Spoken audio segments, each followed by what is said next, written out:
ప్రభుత్వాలు గవర్నర్ యొక్క ఆదేశాలతో ప్రతి పాఠశాలలో వందే మాతరం యొక్క ప్రాముఖ్యతను, వందే మాతరం యొక్క మరి ఇంపార్టెన్స్ ను ప్రతి పిల్లవాడికి తెలియజేయాలనే ఉద్దేశంతో మరి కేంద్ర ప్రభుత్వం వాళ్ళు అన్ని రాష్ట్రాలకి దాని యొక్క ప్రాముఖ్యతని తెలియజేయాలని ఈ రోజు మీ అందరికీ ఆ ఆదేశాలు వచ్చి ఉన్నాయి.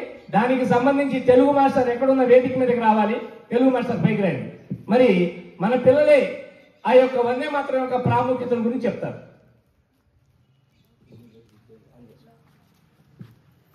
అమ్మాయికి ల్యాప్టాప్ వినండి అందరూ స్ట్రైట్ గా పెట్టి. వందే మాతరంకు 150 ఏళ్లు. బంకిం చంద్ర చటర్జీ రచించిన భారత జాతీయ గేయం వందే మాతరం 2025 నవంబర్ 7 నాటికి 150 సంవత్సరాలు పూర్తి చేసుకుంటుంది. వందే మాతరం చరిత్ర మరియు ప్రాముఖ్యత. రచన మరియు ప్రచురణ. బంకిం చంద్ర చటర్జీ ఈ గీతాన్ని 1870లలో సంస్కృతీకరించబడింది. బెంగాలీ భాషలో రాశారు. ఇది మొదటిసారిగా 1875 నవంబర్ 7న బంగదర్శన్ అనే సాహితీ పత్రికలో ప్రచురింపబడినది. నవలలో భాగం. తరువాత 1882లో ప్రచురింపబడిన ఆయన ప్రసిద్ధి బెంగాలీ నవల ఆనంద మఠంలో ఈ గీతాన్ని చేర్చారు.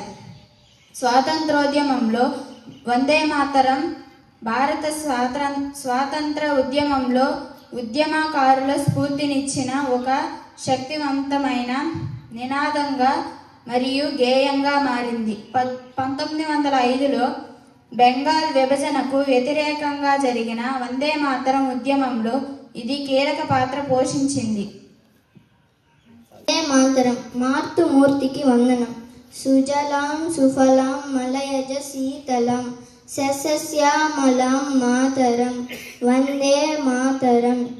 మంచి నీటితో, కమ్మని పండ్లతో, పచ్చని దక్షిణపు గాలులతో, పచ్చని పైరులతో శోభిల్లే మాతృమూర్తికి వందనం.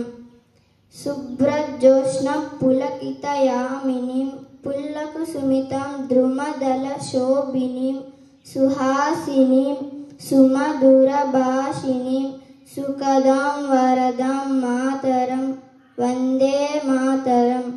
తెల్లని వెన్నెలతో పులకించే రాత్రులు కలిగిన, పూర్తిగా వికసించిన పువ్వులతో, స్వచ్ఛమైన నవ్వుతో, మధురమైన మాటలతో సుఖాన్ని, వరాలను ఇచ్చే మాతృమూర్తికి వందనం.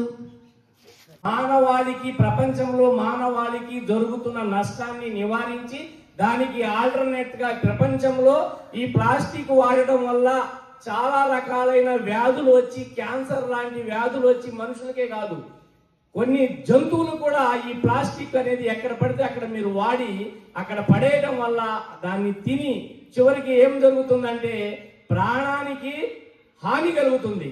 మన యొక్క పొల్యూషన్ అంటే ఎయిర్ పొల్యూషన్, వాటర్ పొల్యూషన్, అదేవిధంగా మనిషిని నివసించడానికి కూడా అనుకూలం లేని వాతావరణంగా మనం మన యొక్క ప్రదేశాన్ని మనం తయారు చేసుకుంటున్నాం చేతులారా. కాబట్టి ఈ ప్లాస్టిక్ ని నివారించాలి. మనందరం కూడా ఆరోగ్యంగా ఉండాలి. ఉండామా వద్దా?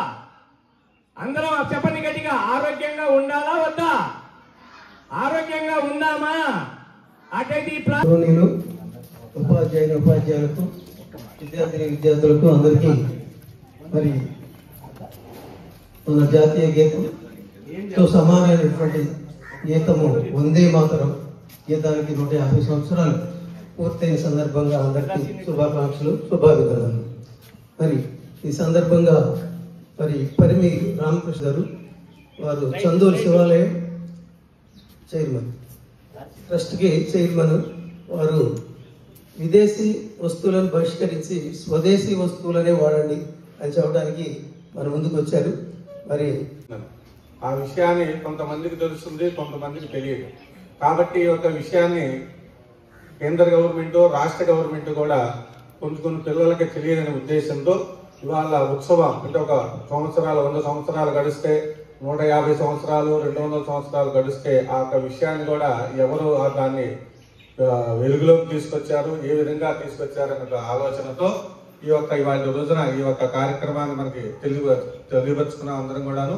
తర్వాత కూడా మీరు కూడా తెలియని వారికి కూడా ఈ యొక్క వందే మాతరాన్ని ఏ విధంగా ఎవరు రచించారు, ఎవరు ఈ విధంగా వచ్చిందని కూడా తోటి వారికి కూడా తెలియని వారికి కూడా తెలియపరచాలి. జై భారత్ మాతాకు, భారత్ మాతాకు. విద్యార్థులందరికీ శుభోదయం. మరి మన సందోలి శివాలయం ట్రస్ట్ చైర్మన్ గారు మరి ఒక మంచి సదుద్దేశంతో దాన్ని మరి అందరిలో వ్యాపింప చేయాలనేటటువంటి ఉద్దేశంతో రావటం చాలా శుభ పరిణామం.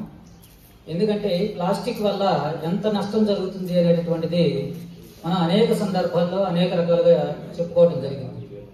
మీకు కూడా తెలిసినటువంటి విషయం. మరి అంత నష్టం జరుగుతుందని తెలిసి కూడా మనం ఏం చేస్తూ ఉంటాం, ప్రతిసారి షాప్కి వెళ్ళినప్పుడు మనం చేతితో ఒక సంచి పట్టుకుని వెళ్ళాం.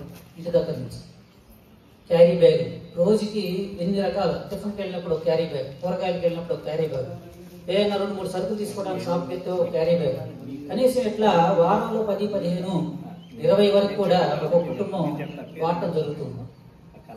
మరి అలాంటి క్యారీ బ్యాగులు ఒకటే కాదు, అనేకమైనటువంటి ప్లాస్టిక్ వస్తువులు మనం తీసుకొచ్చి వాడేసి ఏం చేస్తున్నాం, ఏ రోడ్డు మీదో లేకపోతే ఇంటి పక్కన బజార్లోనో ఎక్కడ వేసేస్తాం.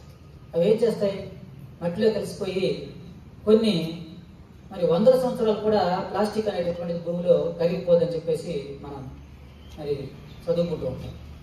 మరి భూమిలోకి వెళ్ళిపోయిన భూమి ఎంత కలుషితం అయిపోతుంది చూడండి.